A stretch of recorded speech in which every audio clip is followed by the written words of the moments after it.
Welcome, and thank you for sharing some time.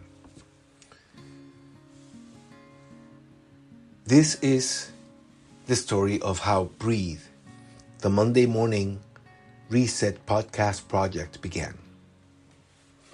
It started the way a lot of meaningful things have begun. Not with a big plan, but with a real need. Safiro, my daughter, and I were working through our own pressures, the kind that build quietly, the kind that you carry while you keep showing up for everyone else. And we kept noticing something simple. When stress rises, the first thing we lose is our breath. Not completely, but just enough to forget ourselves. So, we asked a small question that turned into a bigger invitation. What if we created a space to pause together? A place that didn't demand performance. A place where you didn't have to explain everything. A place where it was okay to be tired. Okay to be honest. Okay to just listen. That became Breathe. We called it the Monday morning reset because Monday has a way of arriving with weight. And we wanted to start the week differently, not by pushing harder, but by returning to the body. To the body. To the present. To the breath. To my breath. In the beginning, it was simple. We would show up and talk. No perfect script, no polished production, just a safe space and a shared intention. And what surprised us was how quickly it resonated. Most people came through word of mouth, friends, colleagues, people we respect. Not because we marketed it, but because someone said, "This helped me. You might need this too." And when people arrived, they brought their whole lives with them. Work stress, family stress, health stress, grief, deadlines, uncertainty.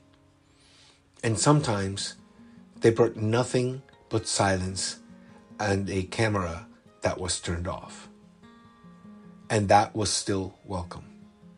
Because Breathe isn't about being okay. It's about being real. And practicing the smallest possible step toward steadiness. Over the weeks, certain themes kept returning, like familiar friends. The idea of the micro pause.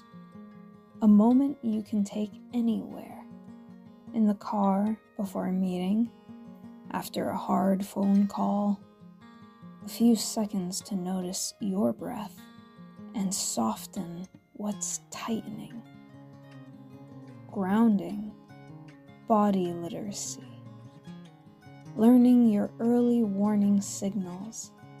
The yellow light moments when your jaw clenches, your shoulders rise, your breathing gets shallow, and you're still functioning, but you're starting to drift from yourself.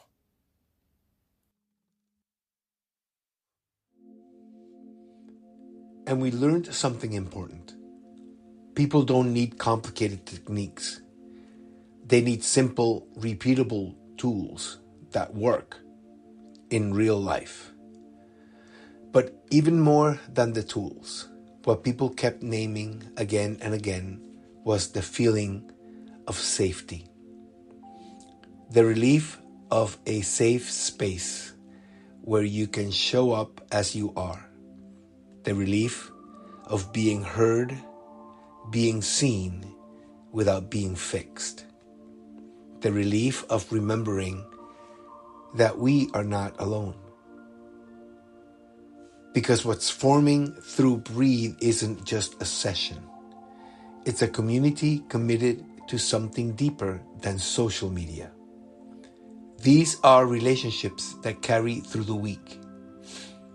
Quick check-ins, quiet encouragement, real friendship, the kind that says, I am here, without needing a spotlight. We've heard gratitude from the people who've joined us, especially those who stepped in to share part of their story. And every time it happens, we feel it. This isn't social media content. This is care. Right now, Breathe has been in beta. We've been testing it the most honest way possible by simply showing up. And now we are starting to shape it with more structure to make it not rigid, but easier to access, easier to repeat, easier to share. Because if a few minutes of breathing and belonging can change the texture of someone's day, then this is worth building well. The beginning of Breathe, a project born from real life, held together by simple practices and sustained by community. A reminder that you can always pause, that you can return back to self, and that you can take that compassionate breath of which you are so deserving today. Thank you for listening.